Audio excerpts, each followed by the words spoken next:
ನುಗ್ಗೆ ಸೊಪ್ಪು ಕಿತ್ಕೊಂಬಂದಿಯಲ್ಲ ನೀನು, ಏನು ಮಾಡೋಣ ಅಂತ? ಈಗ ಮೊದಲನೇದೇನೆಂದರೆ, ನುಗ್ಗೆ ಸೊಪ್ಪು ನಾವು ಬೆಂಗಳೂರಿನಲ್ಲಿ ತೊಗೊಳ್ಬೇಕಾದ್ರೆ ಎಲ್ಲೋ ಒಂದು ಕಡೆ ಕಿತ್ತು ನಮ್ಮ ಕೈಗೆ ಸೇರಬೇಕಾದ್ರೆ, ಅಂದರೆ ಯಾರು ಮಾರ್ತಾ ಇರ್ತಾರೆ ಅವ್ರ ಹತ್ರ, ಈಗ ತರಕಾರಿ ಅಂಗಡಿ ಆಗಿರ್ಬೋದು ಅಥವಾ ರೋಡಲ್ಲಿ ಯಾರಾದರೂ ಮಾರ್ಕೊಂಡು ಬರ್ತಾ ಇರ್ಬೋದು, ಅವ್ರ ಕಡೆಯಿಂದ ನಮ್ಮ ಕೈಗೆ ಸಿಕ್ಕೋದಕ್ಕೆ ಒಂದು ದಿನ ಆಗೋಗ್ಬಿಡುತ್ತೆ, 24 hours. ಅಲ್ಲಿವರೆಗೂ ಇದೊಂದಷ್ಟು ಬಾಡೋಗ್ಬಿಟ್ಟಿರುತ್ತೆ. ಸೊ ಫ್ರೆಶ್ ಸಿಕ್ಕಲ್ಲ. ಇಲ್ಲಿ ಈಗ ನಾವು ಕಿತ್ಕೊಂಬಂದ್ವಲ್ಲ ಈ ಫ್ರೆಶ್ಶು, ವಾ ಸೂಪರ್. ಇದನ್ನು ಬಿಡಿಸ್ತಾ ಇದ್ರೇ ಎಷ್ಟೊತ್ತಿಗೆ ತಿಂತೀನಿ ಅಂತ ಹೇಳಿ ಹೊಟ್ಟೆ ಹಸಿವು ಇನ್ನೂ ಜಾಸ್ತಿ ಆಗ್ತಾ ಇದೆ. ಹೌದು, ಈ ಘಮ ಘಮ ಸಖತ್ತಾಗಿದೆ, ಸಖತ್ತಾಗಿದೆ ಹಸಿದು. ಸೊ ಈಗ ಏನು ಮಾಡೋದು ಇದರಲ್ಲಿ? ಈಗ ನನಗನ್ನಿಸ್ದಂಗೆ ಈ ನುಗ್ಗೆಕಾಯಿ, ಆ ನುಗ್ಗೆ ಸೊಪ್ಪು ಕ್ಯಾಲ್ಸಿಯಂ ಜಾಸ್ತಿ ಇದೆ ಇದರಲ್ಲಿ. ಆಮೇಲೆ ಯಾವುದೇ ನಾನ್ ವೆಜ್ ಐರನ್ ಕಂಟೆಂಟ್ ಜಾಸ್ತಿ ಇರುತ್ತೆ, ಐರನ್ ಕಂಟೆಂಟ್ ಜಾಸ್ತಿ ಇದೆ. ಆಮೇಲೆ ಕೇಳ್ಪಟ್ಟಿದ್ದೀನಿ ಯಾವುದೇ ನಾನ್ ವೆಜ್ಜು ಮತ್ತು ಎಗ್ಗು ಎಲ್ಲದಕ್ಕಿಂತನೂ ತುಂಬಾ ಶ್ರೇಷ್ಠ ಮತ್ತು ಪವರ್ಫುಲ್ ಅಂತೇಳಿ ಬಾಡಿಗೆ ತುಂಬಾ ಒಳ್ಳೇದಿದು. ಇದನ್ನು ವಾರಕ್ಕೊಂದ್ಸತಿ ಆದರೂ ತಿಂದರೆ ಹೊಟ್ಟೆನೂ ಕೂಡ ತುಂಬ ಕ್ಲೀನಾಗಿರುತ್ತೆ, ಫ್ರೆಶ್ ಆಗಿರುತ್ತೆ ಹೊಟ್ಟೆ ಕ್ಲೀನಾಗಿದ್ದಾಗ, ಮೈಂಡೆಲ್ಲ. ಆ್ಯಂಡ್ ಇದು ಇವತ್ತು ನುಗ್ಗೆ ಸೊಪ್ಪಿಂದು ಪಲ್ಯ ಮಾಡ್ತಾ ಇರೋದು.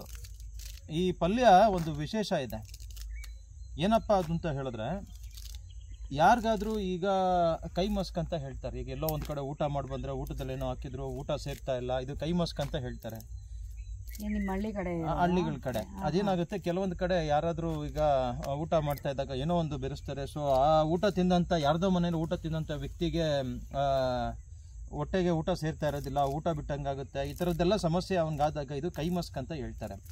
ಆ ಕೈ ಮಸ್ಕನ್ನ ಹೆಂಗಪ್ಪ ತೆಗಿತಾರೆ ಅಂತ ಹೇಳಿದ್ರೆ, ತುಂಬ ಈಸಿ ಮೆಥಡ್. ಈ ಥರದ್ದು ನುಗ್ಗೆ ಸೊಪ್ಪನ್ನ ನಾವು ತಗೊಂಡು ಬಂದು ಮನೆಯಲ್ಲಿ ಹಿಂಗೆಲ್ಲ ಬಿಡಿಸಿ, ಜಸ್ಟ್ ಇದನ್ನ ಸ್ವಲ್ಪ ನೀರು ಹಾಕಿ ಒಗ್ಗರಣೆ ಎಲ್ಲ ಮಾಮೂಲಿ ಪ್ರೊಸೆಸ್ ಇವಾಗ ನಾವು ಹೇಳ್ತೀವಿ, ಅದೇ ಪ್ರೊಸೆಸ್ಸಲ್ಲೇ ಈಗ ಒಗ್ಗರಣೆ ಮಾಡಿ ಒಂದು 3-4 ಮೊಟ್ಟೆ ಹಾಕಿ ಪಲ್ಯ ಮಾಡಿಕೊಂಡು, ಈ ಪಲ್ಯನ ತಿಂದರೆ ಯಾವ ಕೈ ಮಸ್ಕ್ ಆಗಿರಲಿ ಏನಾದರೂ ಇರಲಿ ಅದೆಲ್ಲ ಹೊಟ್ಟೋಗುತ್ತೆ.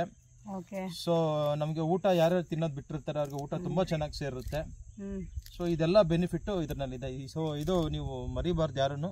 ಕೈ ಮಸ್ಕು ಹೋಗ್ಬೇಕು ಅಂತ ಹೇಳಿದ್ರೆ ಸೊ ನುಗ್ಗೆ ಸೊಪ್ಪಿನ ಪಲ್ಯ ಮೊಟ್ಟೆ ಹಾಕಿ ಮಾಡ್ಕೊಂಡು ತಿನ್ಬೇಕು. ಓಕೆ, ಅದಷ್ಟೇ ಅಲ್ಲ, ನಮ್ಮ ಬಾಡಿಗೆ ಬೇಕಾಗಿರೋ ಐರನ್ನು ಮತ್ತು ಕ್ಯಾಲ್ಸಿಯಂ ಕೂಡ ಸಿಗುತ್ತೆ ಇದರಿಂದ. ಸೊ ತುಂಬ ಬೆನಿಫಿಷಿಯಲ್ ಸೊಪ್ಪು ಇದು.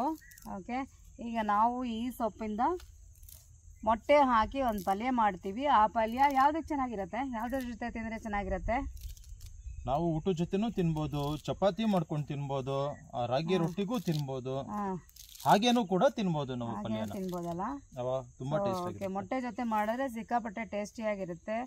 ಎಷ್ಟೊಂದು ಜನ ಮಾಡ್ಕೊಂಡು ತಿಂತಾರೆ. ಹಳ್ಳಿನಲ್ಲಿ ಅಷ್ಟೇ ಅಲ್ಲ, ಸಿಟಿನಲ್ಲಿ ದುಡ್ಡು ಕೊಟ್ಟು ಕೊಂಡ್ಕೊಂಬಂದು ಆ ಥರ ಪಲ್ಯ ಮಾಡಿಕೊಂಡು ತಿಂತಾರೆ. ಇದನ್ನು ಸೊಪ್ಪು ಸಾರಿಗೂ ಹಾಕ್ತಾರೆ, ಬಸ್ಸಾರು ಮಾಡ್ತಾರೆ ಕಾಳು ಹಾಕಿ. ಸೊ ಎಷ್ಟೊಂದು ವೆರೈಟಿ ಮಾಡ್ಬೋದು. ತುಂಬಾ ತಿನ್ನಬೇಕು, ಅಟ್ಲೀಸ್ಟ್ ವಾರಕ್ಕೊಂದ್ಸರಿನಾದರೂ ಇದನ್ನು ತಿನ್ನಬೇಕು. ಸೊ ಶುರು ಮಾಡೋಣ. ಬಿಡಿಸ್ಬಿಟ್ಟು ಮೊಟ್ಟೆ ಪಲ್ಯ ಬಿಡಿಸಿ ತೊಳೆದು ಚೆನ್ನಾಗಿ ತೊಳ್ಕೊಂಡು ಆಮೇಲೆ ಪಲ್ಯ ಶುರು ಮಾಡೋಣ. ಸೊ ಇದು ನನ್ನ ಫೇವ್ರೇಟ್ ಫುಡ್ ಕೂಡ ಹೌದು. ನನಗೆ ಇಷ್ಟ ಆಗ್ತಾ ಇರಲಿಲ್ಲ, ಈಗೀಗ ತಿಂತಾ ಇದ್ದೀನಿ. ಈಗ ಸ್ವಲ್ಪ ಸ್ವಲ್ಪ ಇಷ್ಟ ಆಗುತ್ತೆ. ಇಷ್ಟ ಇಲ್ಲ ಅಂದರೂ ಹೆಲ್ತ್ಗೋಸ್ಕರ ಇದನ್ನು ತಿನ್ನಲೇಬೇಕಾಗತ್ತೆ.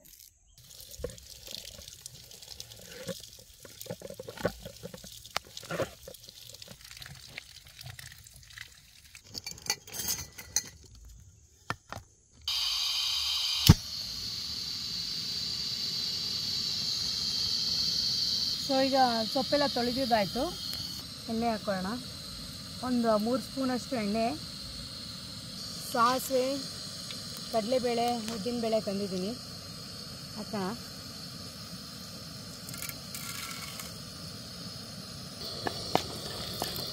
ಇದು ಸ್ವಲ್ಪ ಫ್ರೈ ಆದಮೇಲೆ ಒಂದು 4-5 ಮೆಣಸಿನ್ಕಾಯಿ, ನಿಮಗೆ ಖಾರ ಎಷ್ಟು ಬೇಕೋ ಅಷ್ಟು ಅದಾಗಿದೆ. ಈರುಳ್ಳಿ ಹಾಕೋಣ.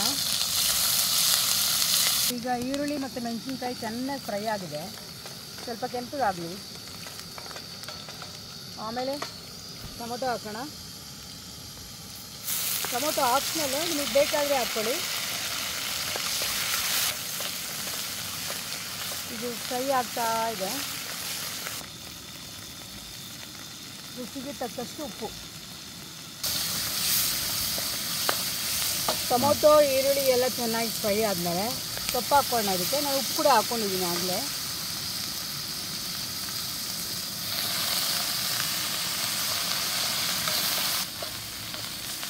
ಒಲೆಯಲ್ಲಿ ಮಾಡಿದ್ರೆ ಇನ್ನೂ ಟೇಸ್ಟ್ ಸಕ್ಕತ್ತಾಗಿ ಬರುತ್ತೆ. ನಿಮಗೆ ಆಯಿಲಲ್ಲಿ ಫ್ರೈ ಆದರೆ ಓಕೆ, ಸ್ವಲ್ಪ ನೀರು ಬೇಕಾದರೂ ಹಾಕ್ಕೋಬೋದು. ನಾನು ಒಂಚೂರು ನೀರು ಹಾಕ್ಕೊಂಡಿದ್ದೆ ಇದಕ್ಕೆ. ಈಗ ಮೊಟ್ಟೆ ಹೊಡೆದಾಕ್ತೀನಿ. ನಿಮ್ಗೆ ಎಷ್ಟು ಬೇಕೋ ಮೊಟ್ಟೆನ ಅಷ್ಟು ಹಾಕ್ಕೋಬೋದು. ಈಗ ನಾನು ಇದಕ್ಕೆ 4 ಮೊಟ್ಟೆ ಹಾಕ್ತಾಯಿದ್ದೀನಿ.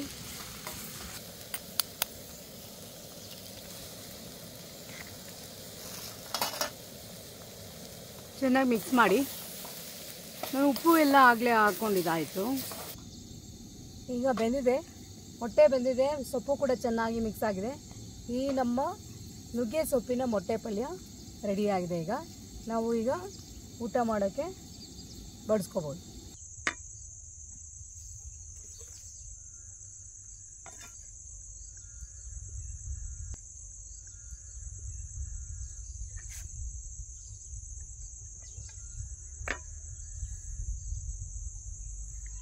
ಮೊಟ್ಟೆ ನುಗ್ಗೆ ಸೊಪ್ಪು ಮೊಟ್ಟೆ ಪಲ್ಯದ ಜೊತೆಗೆ ನಾನು ಚಪಾತಿ ತಂದಿದ್ದೀನಿ. ಸೊ ಈಗ ಟೇಸ್ಟ್ ನೋಡೋಣ. ಸೂಪರ್ ಆಗಿದೆ.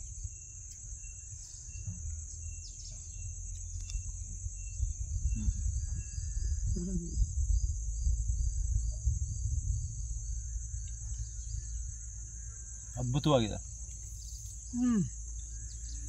ತುಂಬ ಚೆನ್ನಾಗಿದೆ. ಕಹಿ ಇಲ್ಲ, ಫ್ರೆಶ್ ಆಗಿ ಕಿತ್ಕೊಬಂದು ಮಾಡಿದ್ದಕ್ಕೆ ತುಂಬ ಚೆನ್ನಾಗಿದೆ. ಏನು ಅನಿಸ್ತಾ ಇದೆ ನಿಮಗೆ ತಿಂತಾ ಇದ್ರೆ? ತಿಂತಾನೆ ಇರಬೇಕು ಅಂತ ಅನಿಸ್ತಾ ಇದೆ. ಸ್ಟಾಪ್ ಮಾಡೋಕ್ಕೆ ಆಗ್ತಾ ಇಲ್ಲ, ಅಷ್ಟು ಚೆನ್ನಾಗಿದೆ.